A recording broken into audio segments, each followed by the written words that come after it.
Okay, so we're going to go ahead. Oh, excellent. All right, well, good, excellent. So we're going to go ahead and begin with item number 8, SB 1142. Microphone. Thank you, Mr. Chair and members. Thank you for the opportunity to present SB 1142, a bill that will improve access to support services for people seeking an abortion in California. Barriers to abortion still exist, even in the state of California. People who seek abortion-related reproductive care are in a vulnerable place, particularly because of the obstacles they face, such as transportation, lodging, wage support, sick leave, and childcare. For women outside of California seeking an abortion, these barriers increase exponentially. This year, the U.S. Supreme Court is reviewing a direct challenge to Roe v. Wade. Should the court overturn the long-standing legal protections of abortion services protected under this monumental decision, 26 states are certain or likely to ban abortions, impacting as many as 36 million women and people who may become pregnant. According to a recent Guttmacher Institute report, California may see a 3,000% increase in people driving to California for abortion care if a total ban were to take place in the United States. If this is the case, patients will need access to transportation, lodging, and child care. Abortion providers can expect to see a rise in demand and in overall workload. SB 1142 will improve access to direct and practical support for abortion patients. Direct support, such as rides to healthcare facility, is sometimes the difference between seeking care and not. For decades, abortion funds like Access Reproductive Justice independently fundraise to directly and indirectly support callers and patients with these needs. Some abortion clinics also assist their patients with practical support needs to get to their appointments. The unmet need, however, is far greater than the resources currently available. SB 1142 will create a landing page of centralized information for women seeking care in California. This will both combat misinformation and provide patient access to the resources they need to access all kinds of reproductive care. The site will include comprehensive and medically accurate information about abortion providers, procedural support options, information on the types of services available, insurance information, along with language support services. The states of Washington and New York already have created landing pages to direct individuals to links for abortion care, post-operation resources, funds, and more. The goal is to strengthen practical support infrastructure by providing one point of entry to connect a patient with the nearest or most accessible provider, obtain health coverage or financial support for the care, and obtain assistance for logistical needs. As a reproductive freedom state, California must be prepared to treat patients who are seeking care in the state and navigate them to the best care possible. SB 1142 is just one of many steps a state can take to help achieve this goal. Thank you, and I respectfully ask for your aye vote today. With me to testify remotely in support are Abby Panlo, patient advocate, and Xochitl Lopez Ayala, Policy Advocate Coordinator with Access Reproductive Justice, and I have Senator Skinner here who would like to say a few words as well. Okay, Senator Skinner. Out of your way. Thank you, Mr. Chair, and members. I'm very pleased to join my co-author, Senator Caballero, in presenting this very important bill. Prior to Roe versus Wade, the Supreme Court's ruling in 1972, there were 1.2 million illegal abortions every year. Now, at that time, the U.S. population was a great deal smaller than it is today. California, for example, was only around 20 million people at that time. And during that period of 1.2 million illegal abortions every year, those unsafe abortions caused as many as 5,000 annual deaths. So you could imagine what we would face today, the number of deaths we would face today, if that right is denied across most of the states of the U.S. Now, in our own state, California, while we have good access, we're a huge state. And many of us have districts, and my colleague, my co-authors, definitely one geographically very large, and where a person who needs these services while we have great access, it could be very far away. It could be more than a day's travel. And so the type of, by establishing a fund like this bill would do, it would provide support for any person who needs this help, whether they are coming from elsewhere or whether they are in our own state.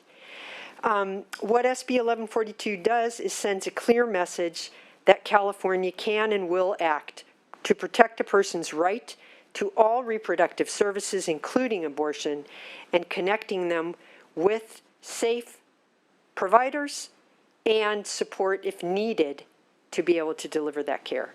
And with that, we'll let our witnesses speak. All right, thank you so very much, Senator Skinner and also Senator Caballero. Let's now bring on, I think they're both by the phone, so let's, moderator, please bring onto the line our witnesses in support, Abby Fanlo and Hotel Lopez Ayala. So each have 2 minutes. Abby Fanlo, you can begin. Good afternoon, Chair and members. My name is Abby Fanlo, and I'm a patient storyteller with Planned Parenthood advocate Marmonte. At age 26, my IUD failed, and so begins weeks of fear, stress, shame, and confusion as I try to access an abortion. I am new to Los Angeles at the time, so I go to a doctor I have never met. She explains that my pregnancy is ectopic, so I need emergency surgery to stop the internal bleeding.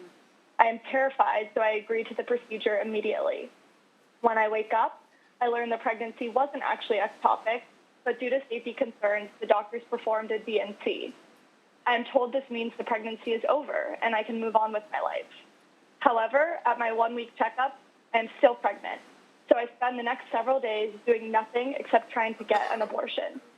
At first, the doctor gives me a prescription for a medical abortion and sends me to a pharmacy. I'm so ashamed when the pharmacist shouts that this medication can only be administered in a doctor's office. When I call the doctor, she explains that she can't give me the abortion in her office since she's employed by a Catholic hospital. Now, I am panicked and confused. I don't know any other doctors in LA to go to. I wish someone would just give me an instruction manual for how to access an abortion. I wish someone would explain how to tell my older male supervisors why I haven't been able to work for a week and might need more time off. Sobbing, I call clinic after clinic, but can't get an abortion anywhere for a few weeks, even though I offer to come at any time and drive anywhere. If I had time or transportation constraints, I might have had to wait months. I imagine how impossible scheduling this must be for people caring for a child or elderly relative.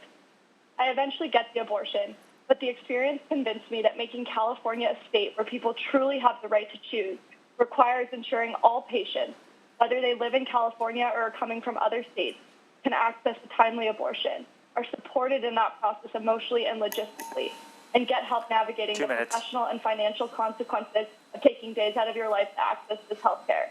This bill gets us closer to that state. So, Senators, I urge you to vote aye. Thank you.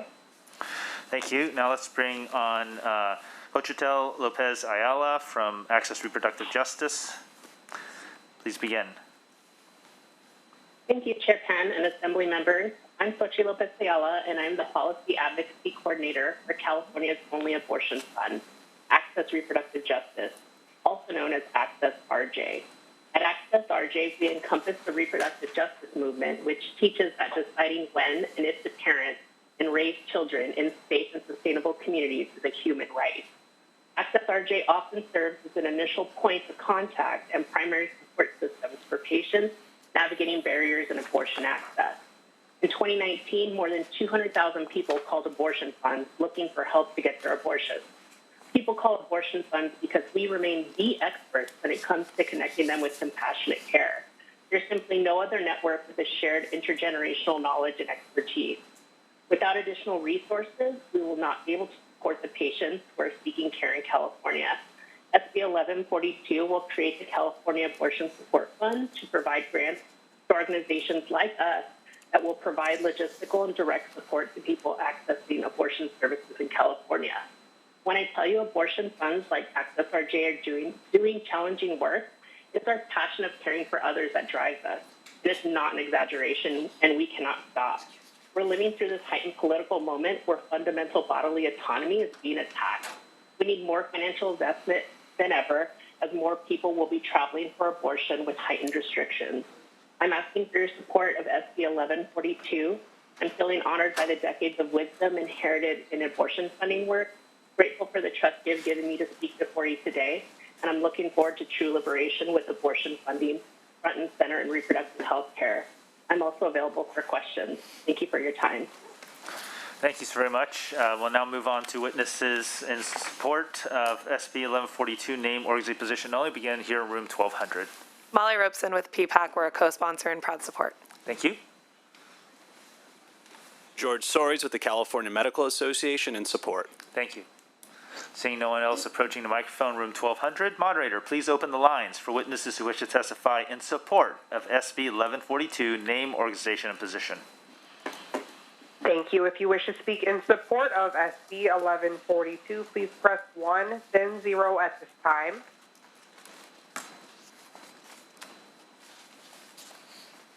Line 194, please go ahead. Isabella Arqueta on behalf of the California Nursing Rights Association in support. Thank you. Okay, thank you. Next witness. Thank you. Line 172, please go ahead. Good afternoon. Melody Yan with Essential Access Health and strong support. Thank you. Thank you. Next witness. Thank you. Line 426, please go ahead. Hi, Shannon Olivieri Hovis, Director of Neuro Pro-Choice California. We're a co-sponsor in proud support. Thank you. Next witness. Thank you. I have no more comments. Thank you. All right, thank you. We'll now move on to opposition to SB 1142.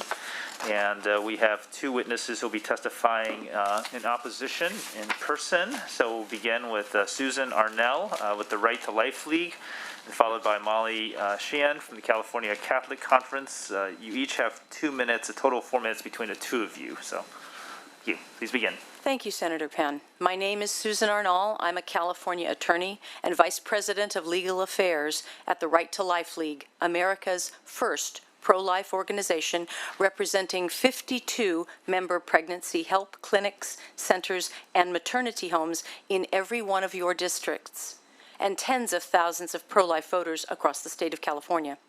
SB 1142 proposes to fund a myriad of services to support abortion tourism, all funded through a fancy state-financed website. The bill totally ignores funding for childbirth, the other reproductive choice. Because SB 1142 is so one-sided in its funding, making no accommodation for funding childbirth services, it violates the California Constitution. The unequal financial treatment of abortion and childbirth by the state is clearly unconstitutional, according to Committee to Defend Reproductive Rights versus Myers. In that case, the California Supreme Court ruled that the pro-life legislature violated the California state constitution by financially favoring childbirth over abortion with a, quote, conditioning of public benefits framework.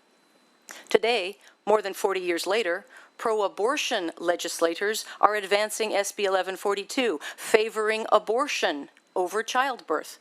The bill mandates funding, quote, direct logistical and practical support, but only for abortion patients.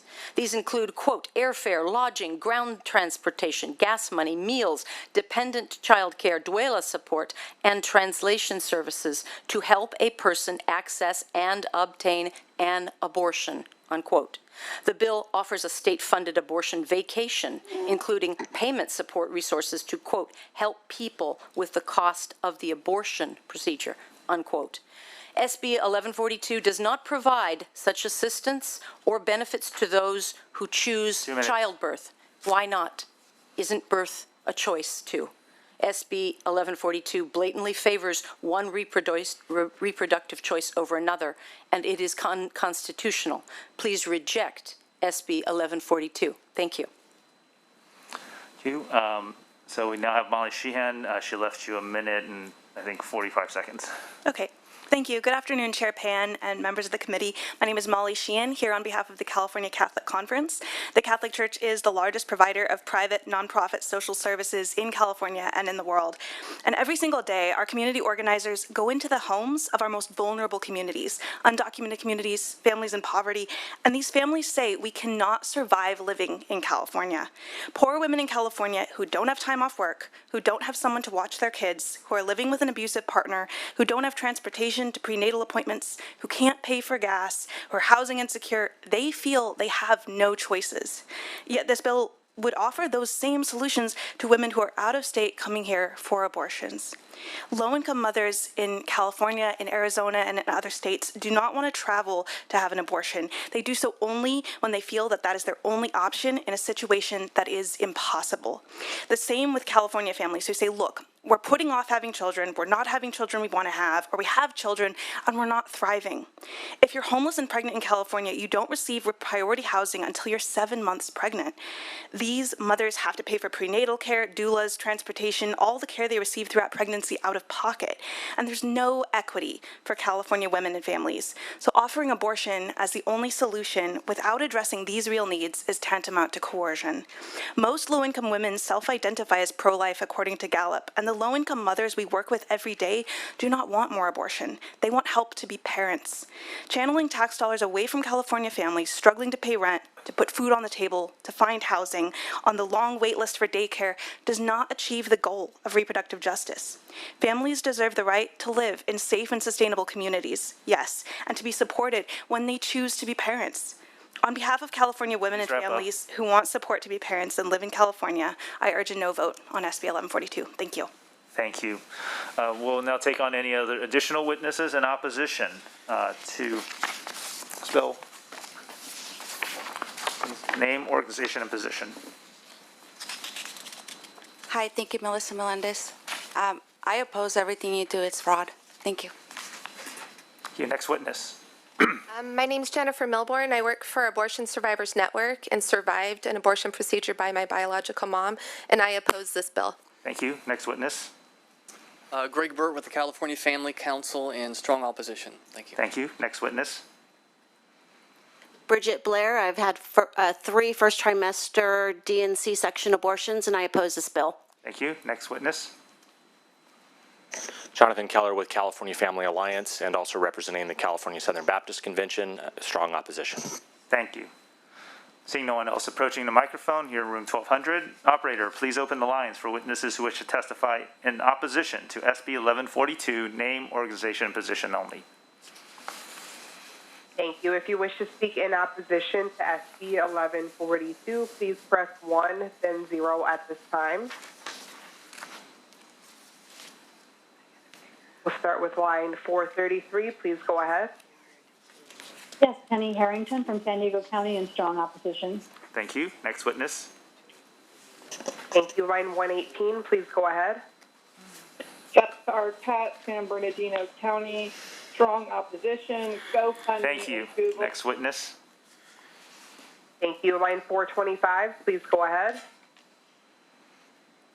Yes, my name is Kim Emerson, Placer County. I'm in strong opposition of this bill. Thank you. Next witness. Thank you. Line 380, please go ahead. Hello, my name is Robert J Byrd. I'm a lifelong resident of District 11, and I'm an activist at Pro-Life San Francisco. I approve standing for justice in our system to vote no on SB 1142. Thank you. Next witness. Thank you. Line 297, please go ahead. Hello, my name is Natalie Hovland. I am a woman, a mother of 2, and it's a beating heart. You're stopping. I strongly oppose SB 1142. Thank you. Next witness. Thank you. Line 323, please go ahead.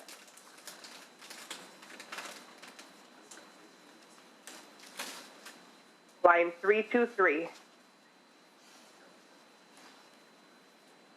Line 429, please go ahead. My name is Brenda Pandos. I'm from Sacramento County, and I strongly oppose this bill. Thank you. Next witness. Thank you. Line 231, please go ahead.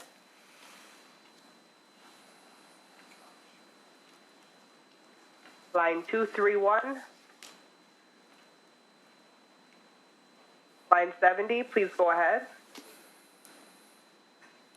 Yes, to Tracy Whitley, I strongly oppose this bill. Thank you. Next witness. Line 420, please go ahead. Yeah, my name is Noah Milborn. I'm father, husband, and caring for mothers and the unborn. Strongly oppose this. Thank you. Next witness. Thank you. Line 331, please go ahead. Yes, my name is Susan Leahy, Placer County resident, mother of 5, and I strongly oppose this bill. Thank you. Next witness. Thank you. Line 427, please go ahead. Hello, my name is Victor Reese Mendoza. I'm a Merced County resident and father, and I'm in opposition of this bill. Thank you. Next witness. Thank you. Line 130, please go ahead. Line 130. Can you hear me? Yes, please go name, ahead. organization, position. Katie, lifelong resident of Orange County and mother, and I strongly oppose this bill. Thank you. Next witness. Thank you. Line 434, please go ahead.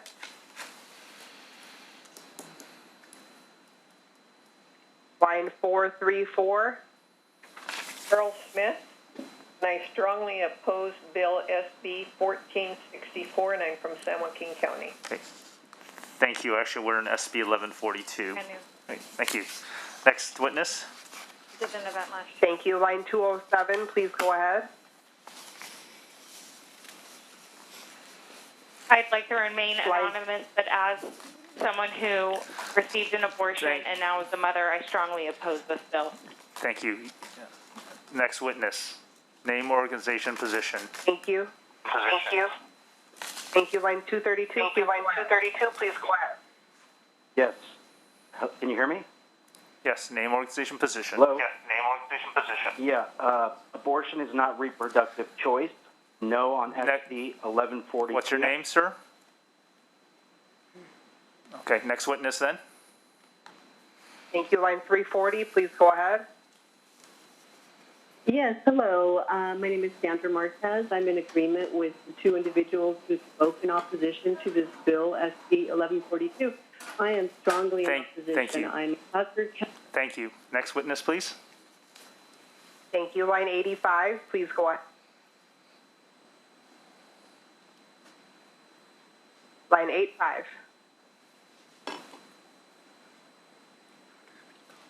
I have no further comments. Thank you. Thanks very much. So we'll bring this back to the committee. Are there questions or comments from committee members?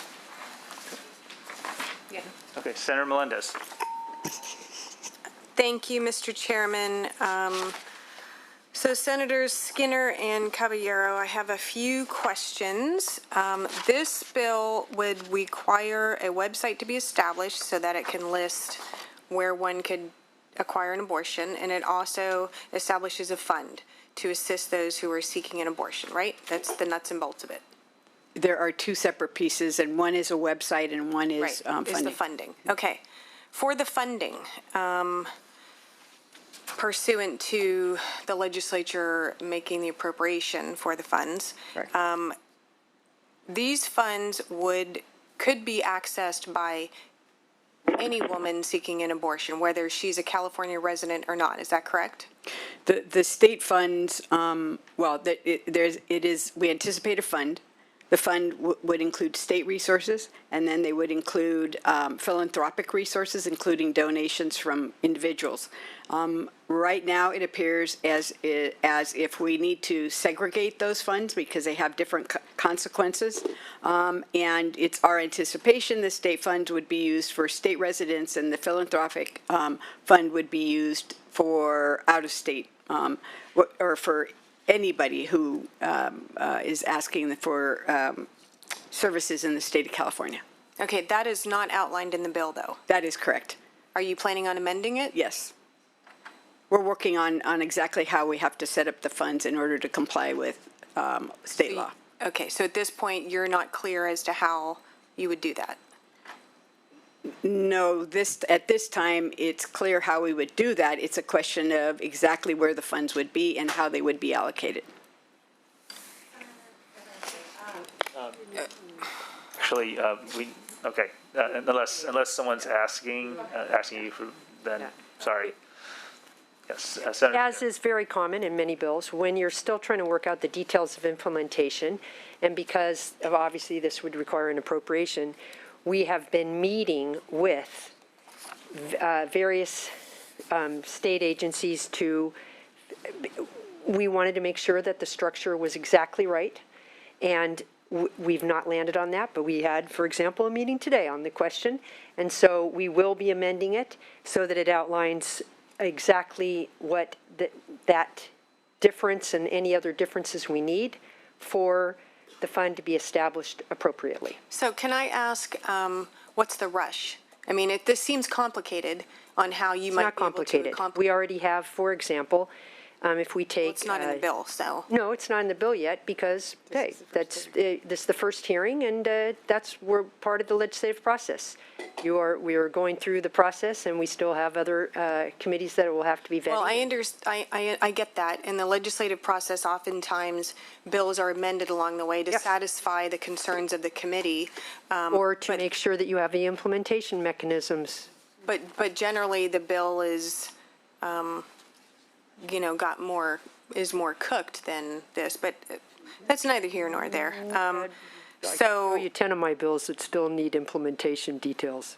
So the funds could be used for those who come to California from out of state for an abortion. And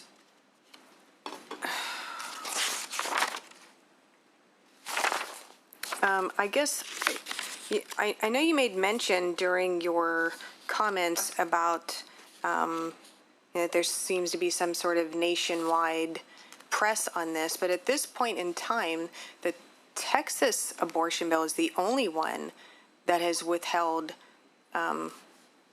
legally. I mean, that's it. So I'm not sure. I understand what you're saying, that the Supreme Court may rule on this, but they haven't, and I don't know that we have a crystal ball and could possibly know what they're going to do. But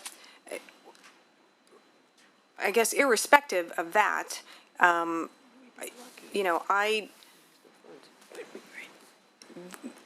I guess Planned Parenthood is probably very happy that you're bringing this bill forward because they are the ones who stand to benefit the most, thanks to the taxpayers and any philanthropic efforts.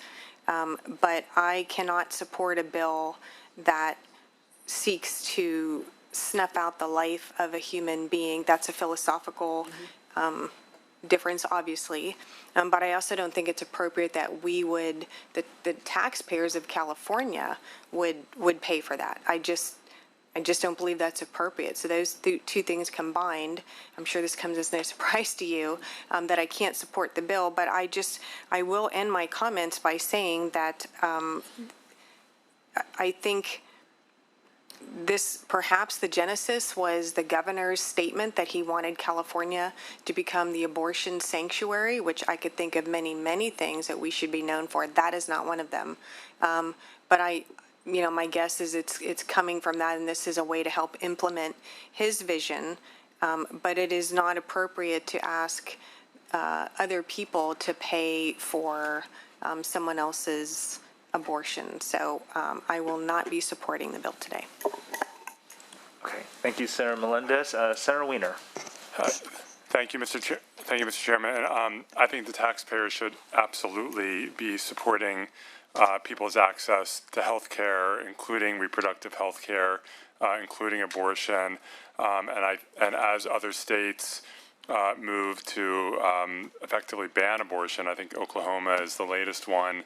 And as we see the train wreck that is the United States Supreme Court, I think it's critical and life-saving for California to provide a place where people can come and receive reproductive health care if they are banned and criminalized from doing so in their own state. And people do need financial assistance. There are people who have the privilege of being able to fly across the country and get a hotel room and pay for care.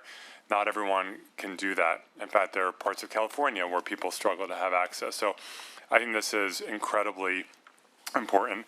And I think it's terrifying what's happening around the country. It is absolutely terrifying that there are women in this country, and they're disproportionately low-income people, or low-income women, people who, and people of color, who are going to be effectively forced by the state they live in to carry a pregnancy to term that, for whatever reason, they do not want to carry to term or are not prepared to do so, and the state is literally forcing them, commandeering their body, and telling them, you must carry to term.